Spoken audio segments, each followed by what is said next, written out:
Hello everyone, today we are going to learn basic Photoshop tutorials how to create new layer. For example, I will create new file and then we use default template settings. Now if you want to create new layer, you can click at this icon, plus icon, and then will be show for layer 1. You can double click to change the names, like I will set the names into example. And we draw simple object. In here I will create a rectangle in it, like this.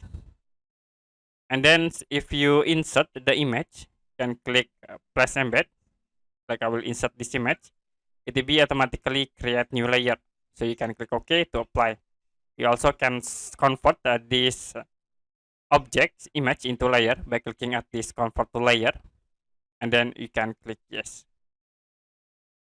Okay, that's it for basic Photoshop tutorials, how to create new layer. And if you have any question about this tutorial, you can comment below this video.